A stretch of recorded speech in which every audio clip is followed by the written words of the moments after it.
Riley James Whitledge, and I'm a recovering addict. And I got into recovery uh, after many years of hard use through my life. I grew up in a home with an absent father. My father was in prison most of my whole life, and my mother was just non-existent pretty much. She was an addict herself and dealt with a lot of mental health issues.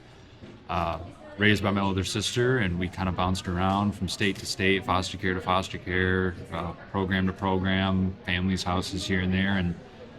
And early traumas in my life were very prevalent of my early fond memories of just wild traumatic experiences. And I turned to drugs and alcohol at around the age of 13, 14 years old to kind of cope with the feelings of being lost and abandoned, kind of. Wasn't until I turned about 14, going on to 15, that my drug use really started to take off with the death of my brother Malik Jamal Pilarski. He died of a suicide, and I, after then, kind of went off the deep end and ingested every pill that I possibly could and every drug I possibly could, and it was downhill from there. Years of toxic relationships, drug use, increasing drug use, leading up to my DOC fentanyl that took over my life.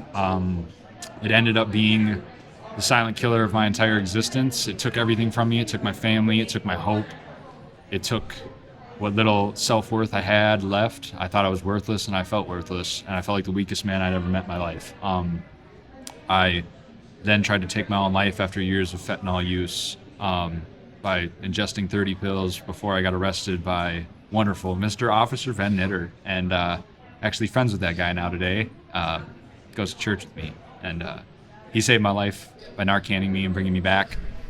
I then, after my stint in jail, I got out. I lost everything.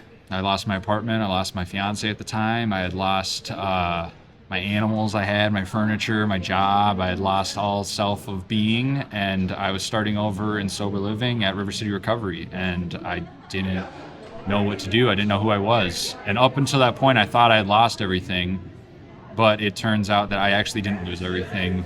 I didn't know what I had to begin with. I had nothing. And that's because I think deep down what I thought I had lost, I never had in the first place, and that was my faith.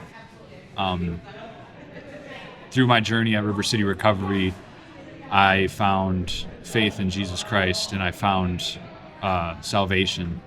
And I, since getting clean on October 23rd of 2023, still clean today,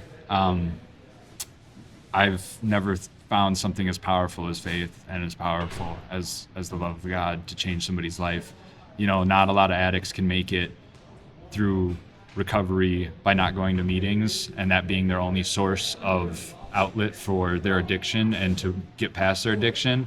But I have met many addicts who can get and sustain lives of a clean person in recovery who never have been to an NA meeting but have only ever gone to church. You know, Jesus Christ can take it all away from you. He can make you reborn. He can make you new. And that's my message to everybody, is that I would not be here today without my higher power and without my faith in Jesus. My testimony is faith, hope, and recovery. I believe that through my brothers and sisters in NA, my brothers and sisters in Christ, that I've found a new compassion for the world and for service through recovery, and through the things I learned in sober living and the things I learned over the years of how to reform and reframe the way I work in my mind. I've been able to become a father.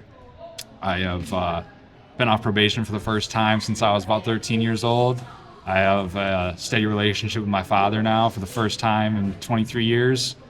And I have a steady relationship back with my family. And I can look in the mirror and actually be proud of the man who I am today.